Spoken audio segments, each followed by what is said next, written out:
ఛానలుకి స్వాగతం. నేను ఈరోజు మీకు చదివి వినిపించబోయే కథ ప్రేమ కథ గోగినేని మణి. కథలోకి వెళ్లే ముందు నా చిన్న విన్నపమండి, కథ నచ్చితే లైక్ చేయటం అస్సలు మర్చిపోకండి. అలాగే ఇలాంటి మరిన్ని మంచి మంచి కథల కోసం నా ఛానల్ని సబ్స్క్రైబ్ చేసుకుని నాకు సపోర్ట్ చేయండి. ఇక కథలోకి వెళ్ళిపోదాం. ఏమిటి అంటూ నీలమ్మ కళ్ళు పెద్దవిగా చేసి చూస్తూ ఆశ్చర్యపోయింది.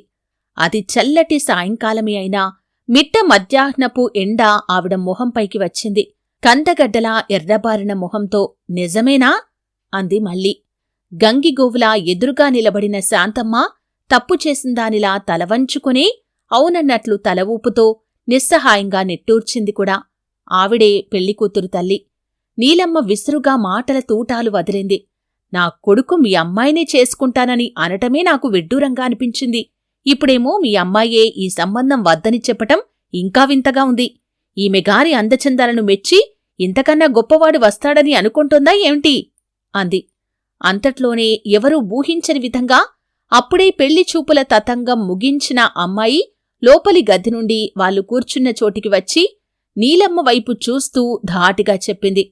రేపు మమ్మల్ని చూసిన వాళ్లంతా కాకి ముక్కుకు దొండపండు అనే సామెతను గుర్తు చేసుకుని నవ్వుకోకూడదని నేనీ నిర్ణయం తీసుకున్నాను.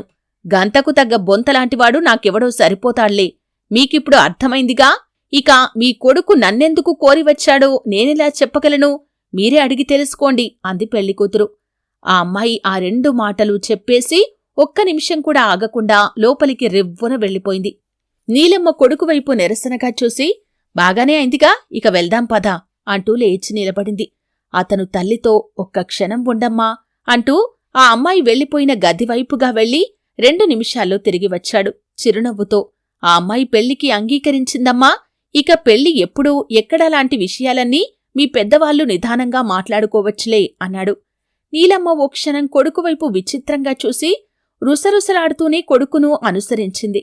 ఇంటికి రాగానే ఆ అమ్మాయికి ఏం చెప్పి ఒప్పించావురా అంటూ నిలదీసింది. తల్లి కోపం చూసి విశ్వం నవ్వేశాడు. గంతకు తగ్గ బొంతలా మారటానికి నేను నా రూపురేఖల్ని ఎలా మార్చుకోవాలో చెప్పమని ఆ అమ్మాయినే సలహా అడిగాను. నా వైపు ఆశ్చర్యంగా చూసి నేనేదో ఉద్యోగం చేసి బాగా సంపాదిస్తున్నానని అనుకుంటున్నారేమో. నాది చాలా చిన్న ఉద్యోగం అని, అది కూడా పెళ్లి తర్వాత మానేస్తానని చెప్పింది. నేను నాకేం అభ్యంతరం లేదన్నాను. ఉద్యోగం చెయ్యటం మానటం అనేది పూర్తిగా తన ఇష్టమేనని చెప్పేశాను. అప్పుడు ఆ అమ్మాయి సరే అంది అని చెప్పాడు. అసలు ఆ అమ్మాయంటే అంత మోజెందుకు వచ్చిందో అది చెప్పు అంటూ మళ్లీ రెట్టించింది నీలమ్మ. ప్రేమ అంతే అనేసి ఊరుకున్నాడు. ఆవిడకు చిర్రెత్తుకొచ్చినా కాని చేసేదేం లేక మిన్నకుండిపోయింది. అవతల పెళ్లి కూతురు కాదంబరి తల్లిదండ్రులకు కూతురి పెళ్లి విషయం వింతగానే ఉంది. మీ అమ్మాయిని చూడ్డానికి వస్తున్నాం అని మధ్యాహ్నం కబురు పంపి సాయంకాలమే వచ్చేశారు తల్లి కొడుకు. వాళ్లు తమకి 2 వీధుల అవతల ఉంటున్న వాళ్ళే అని వీళ్లకీ అప్పుడే తెలిసింది. తాము పిల్లకి కట్న కానుకలు అంటూ ఏమీ ఇవ్వలేరు.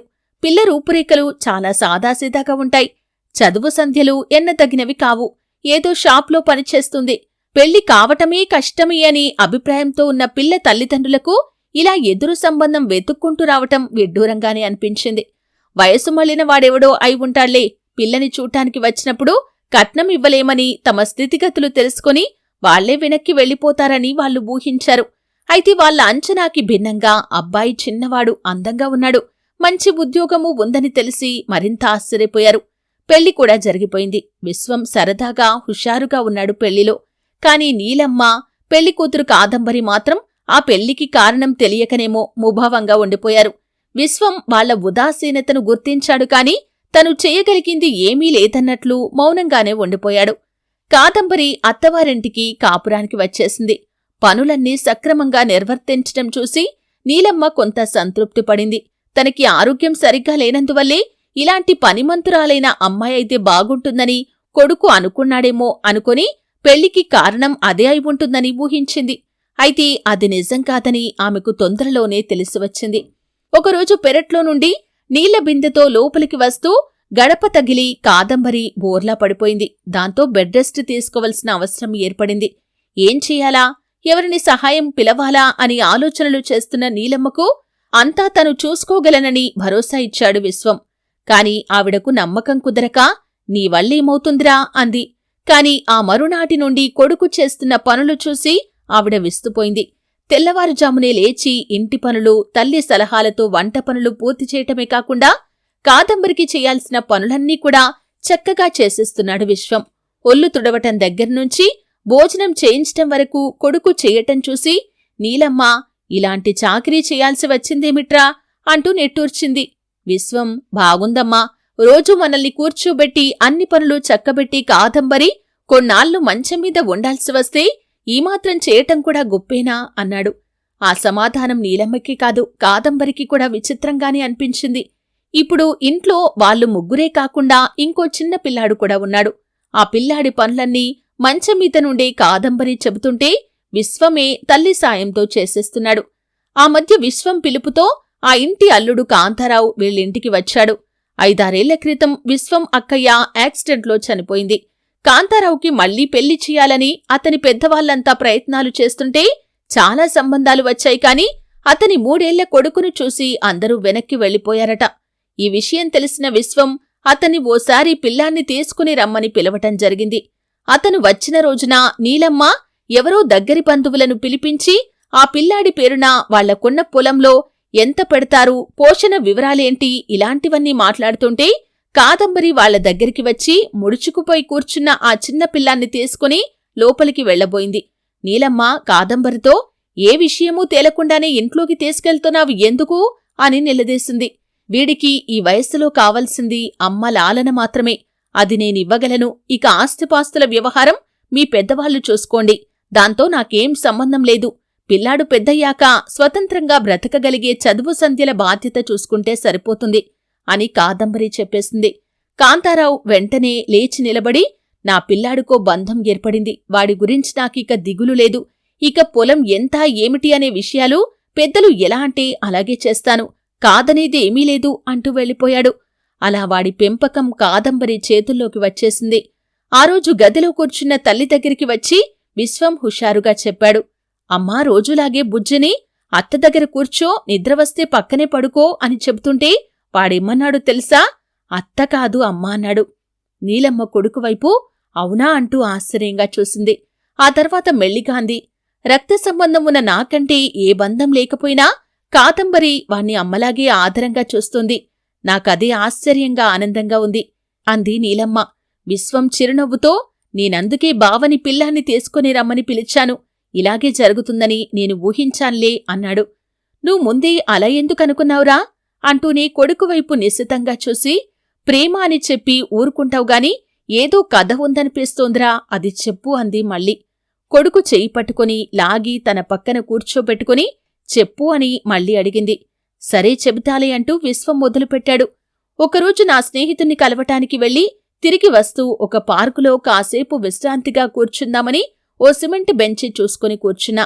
సరిగ్గా ఆ బెంచీకి అటువైపు 3 అమ్మాయిలు కూర్చున్నారు.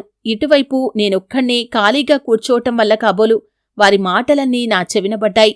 వాళ్ల మాటల్ని బట్టి నాకు అర్థమైందేంటంటే వాళ్లు 3 ఒకే చోట ఉద్యోగం చేస్తున్నారు. ఆ రోజు వారానికోసారిగా వాళ్ల ఓనరిచ్చే జీతం డబ్బుని ఆ రోజుకి సెలవును తీసుకుని మరోచోట ఇంకో మంచి ఉద్యోగానికి ఇంటర్వ్యూకి వెళ్లాలని అనుకున్నారు. వాళ్లు వస్తున్న దారిలో ఒక ప్రాంతంలో తుప్పల్లో పడి ఉన్న ఒక ఆవిణ్ణి చూశారు. మొహం నిండా రక్త చారికలతో కొన ఊపిరితో మూలుగుతున్న ఆవిణ్ణి చూసిన వాళ్లకి ఏం చెయ్యాలో పాలుపోలేదు. 2 అమ్మాయిలు వాళ్ల పనిమీద వాళ్లు వెళ్లిపోతే ఒక అమ్మాయి మాత్రం తను వాళ్లతో రాలేనని చెప్పి ఆవిణ్ణి ఒక ఆటో అతని సహాయంతో హాస్పిటల్కి తీసుకెళ్లి చేర్పించి తన దగ్గరున్న డబ్బుతో మందులు కొనిచ్చి ఆమెకు మెలకువ వచ్చాక నంబర్ తెలుసుకుని వాళ్లకు కబురు చేస్తామని హాస్పిటల్ వాళ్లు తెలియచేశాక వచ్చేసి అక్కడ కూర్చుంది. చేతులు ఉన్నదంతా ఖర్చు చేసి వాళ్ల దగ్గర్నుండి వసూలు చేసుకోకుండా వచ్చేశావు.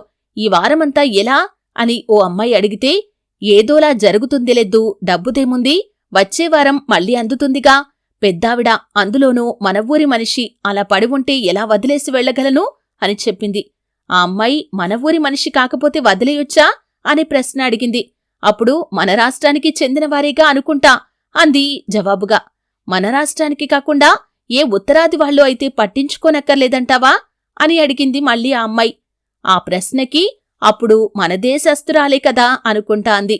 ఏ విదేశస్థులు అయితేనో అడిగింది అమ్మాయి మళ్ళీ. అప్పుడు కూడా ఎవరిదైనా ప్రాణమేగా, మనుషులమేగా అనుకుంటా అంతేనా అంటూ నవ్వుతూ వాళ్లకి జవాబు చెప్పి లేచి నిలబడిందా అమ్మాయి. నేనప్పుడు తల తిప్పి చూశాను. ఒకే ఒక్క సెకను సేపు చూసినా చాలా సాదాసీదాగా అనిపించే ఆ అమ్మాయిలో అపూర్వమైన అందం ఏదో నాకు కనిపించింది. ఆ అమ్మాయి మాటల్లో వెల్లివిరిసిన ప్రేమతత్వం మానవత్వం వల్ల కాబోలు. వాళ్లు వెళ్లిపోయిన కాసేపటికే హాస్పిటల్ నుండి నాకు ఫోన్ వచ్చింది. మీ అమ్మగారు ఎక్కడికో వెళ్తుంటే దొంగలెవరో మెడలోని గొలుసు కోసం గాయపరిచి రోడ్డు పక్కన తుప్పల్లోకి లాక్కెళ్లి పడేసిపోయారు. ఎవరో అమ్మాయి చూసి ఇక్కడ చేర్పించింది. ఇప్పుడే ఆమెకు మెళకువ వచ్చింది అని చెప్పారు. పార్కులో ఆ అమ్మాయిలు మాట్లాడుకుంది నీ గురించి అని నాకర్థమైందప్పుడు. ఎదురు తిరగటం వల్లనే అలాంటి అనర్థం జరిగిందని నువ్వు చెప్పావు. తర్వాత జరిగింది నీకు తెలిసిందేగా అమ్మా. కొన్నాళ్ల తర్వాత మనకి దగ్గరలోనే ఒక వీధిలో ఆ అమ్మాయి కనిపించేసరికి వెంబడించి అడ్రస్ తెలుసుకున్నాను. నీ మొహం నిండా రక్తపు మరకలు ఉండటం వల్ల నిన్ను చూసినప్పుడు కాదంబరి గుర్తుపట్టలేదేమో అంటూ ముగించాడు విశ్వం. గుమ్మం దగ్గర నుండి ఎవరో కదిలి వెళ్ళినట్లనిపించి విశ్వం వెంటనే లేచి వెళ్లాడు. కాదంబరి మెల్లిగా గోడపట్టుకుని నడవటం చూసి నువ్వెందుకు లేచావు? కినుకుగా అడిగాడు. కాదంబరి అతని వైపు కళ్ళు విప్పార్చి చిరునవ్వుతో చూసింది. మొదటిసారిగా ఆమె మొహం నిండా పరుచుకున్న ఆనందాన్ని వెలుగును చూసి విశ్వం ఆశ్చర్యపోయాడు.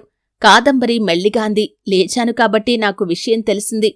నాలోని ప్రేమతత్వాన్ని గుర్తించి గౌరవించిన మీలోని దైవత్వానికి తలవంచి నమస్కరిస్తున్నా అంటూ భావోద్వేగంతో విశ్వం చేతుల్లో మొహం దాచుకుంది కాదంబరి. నీతో కలిసి జీవితం పంచుకోవటం వల్ల నా జీవితం ఆనందంగా గడిచిపోతుందనే స్వార్థమే తప్ప ఇందులో నా గొప్పతనమేమీ లేదు అన్నాడు విశ్వం. కోడలిలోని అందాన్ని మొదటిసారిగా గమనించిన నీలమ్మ ఆనందంగా మనసులోనే వాళ్ళని ఆశీర్వదించింది. విన్నారు కదండి, కథ మీకెలా అనిపించింది? కథ నచ్చితే ఖచ్చితంగా లైక్ చేయండి. అలాగే మరిన్ని ఇలాంటి మంచి మంచి వీడియోల కోసం ఇప్పుడే నా ఛానల్ని సబ్స్క్రైబ్